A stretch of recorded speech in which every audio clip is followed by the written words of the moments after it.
Hello again. In today's video I'm excited to share this simple ambient light project I made for my V40.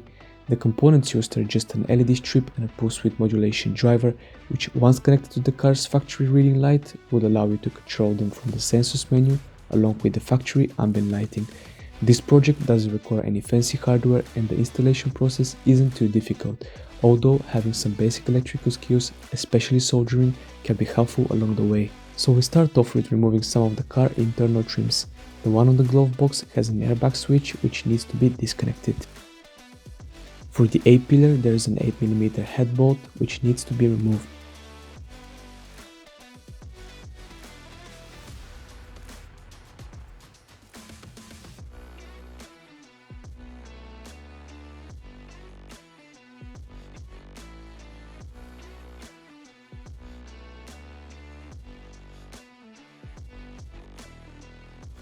The signals to control the LED strips could be taken from either the front or the rear reading light circuit boards.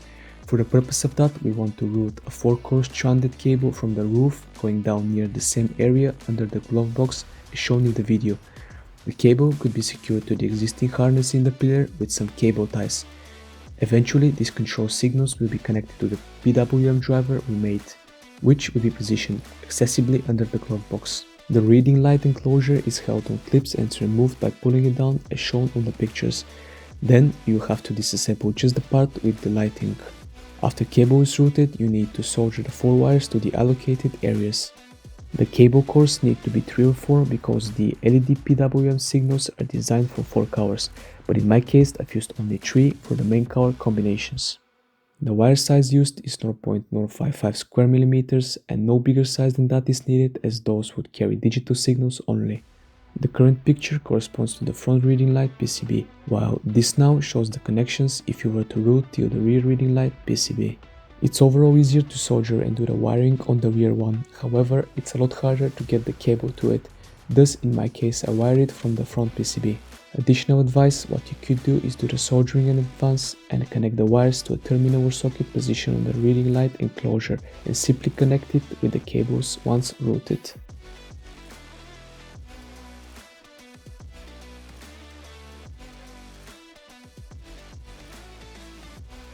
To power the driver board and the LED strip, I've used a fuse tab with ideally 1 amp of fuse or the closest fuse value to that.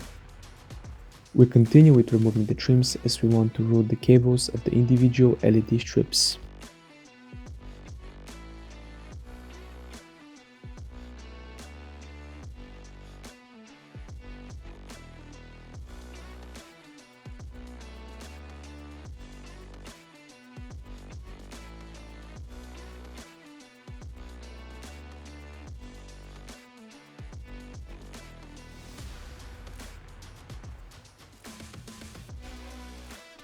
The glove box is held to 90-25 volts.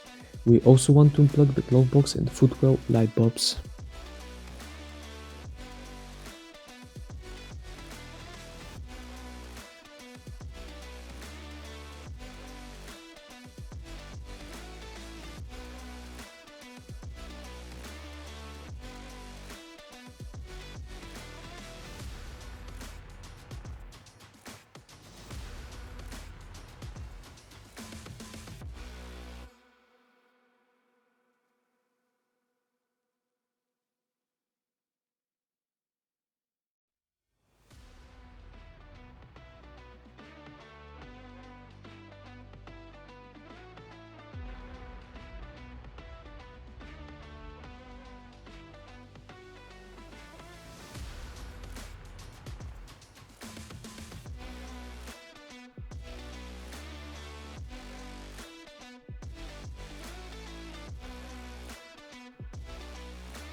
The rear LED strip is routed to under the glove box, so we want to repeat the procedure on the driver's side.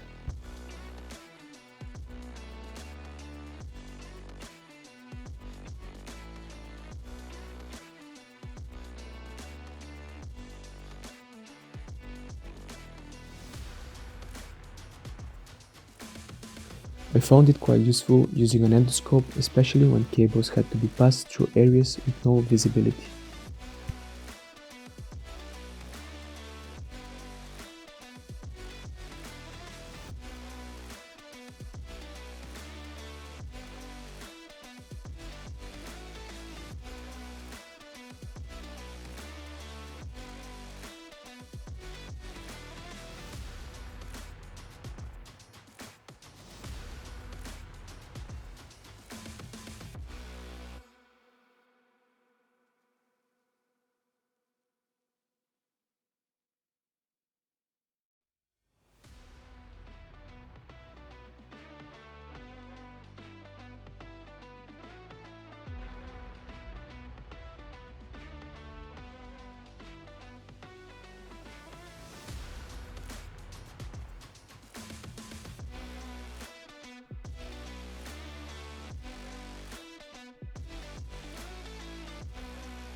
The LED strips are positioned and secured with cable ties. So the last part requires connecting the control signals and the individual LED strips to the driver board, for which I unfortunately lost the footage. Hopefully from the pictures you can get impressions overall what's required. I've wired the power cables to the red fuse tab, which powers the driver board when ignition is set. The blue one is the ground, which I have taken from the SEM module's boards. Here is also an image of the prototype board with an example circuit schematic for a single LED cover. You need 4 driver channels in total if you aim using all of the possible LED cover combinations. The driver board is nothing more than a simple NPN transistor buffer, but if there is an interest, I could attach a complete circuit diagram or perhaps make this board available to purchase. Let's take another look at the results.